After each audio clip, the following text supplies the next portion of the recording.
ఈ April full pranks వేరే level. Number 1 guys, 1974లో అలాస్కాలోని సిట్కా నగరంలోని జనాలు మౌంట్ ఎచ్కుమ్ అనే ఈ అగ్నిపర్వతం నుంచి పొగలు బయటకు వస్తున్నట్టు గమనించారు. ఈ అగ్నిపర్వతం పేలిపోతుందేమో అని జనాలందరూ పానిక్ అయిపోయారు. అండ్ ఊరు మొత్తం హడావిడి మొదలైంది. పోలీసులకు, రేడియో స్టేషన్లకు కొన్ని వందల కాల్స్ వచ్చాయి. దీంతో పోలీసులు ఒక హెలికాప్టర్ ను దాన్ని ఇన్వెస్టిగేషన్ చేసేందుకు పంపించారు. హెలికాప్టర్ పర్వతానికి దగ్గరకు వెళ్లిన వెంటనే పోలీసులు ఒక వింత విషయాన్ని గమనించారు. కొండ మీద ఉన్న మంచులో ఎవడో ఏప్రిల్ ఫుల్ అని రాసి పెట్టాడు. అండ్ ఇది ఒక ప్రాంక్ అని అప్పుడు వాళ్ళకి అర్థమయ్యింది. యాక్చువల్లీ ఈ ప్రాంక్ ను 50 ఏళ్ల ఒలివియర్ బీకర్ అనే వ్యక్తి చేశాడు. అతను ఆ కొండలో టైర్లు, కొంచెం డీజిల్, ఇంకా కొన్ని స్మోక్ బాంబ్స్ వేసి దాన్ని తగలబెట్టాడు. అండ్ వెళ్తూ వెళ్తూ ఏప్రిల్ ఫుల్ అని పెద్ద అక్షరాల్లో రాసి వెళ్ళాడు.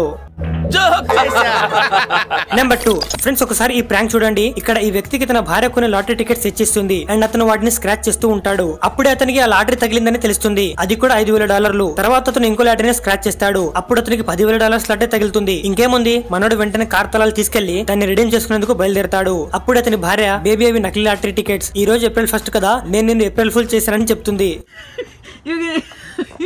You're gonna get mad at me. What? April Fool, man! You still broke! The what? It's April Fool! తర్వాత మనోడి రియాక్షన్ చూడండి ఎలా అయిపోయిందో. సరే సర్లే, ఎన్నెన్నో అనుకుంటాం, అన్ని జరుగుతాయి ఏమిటి?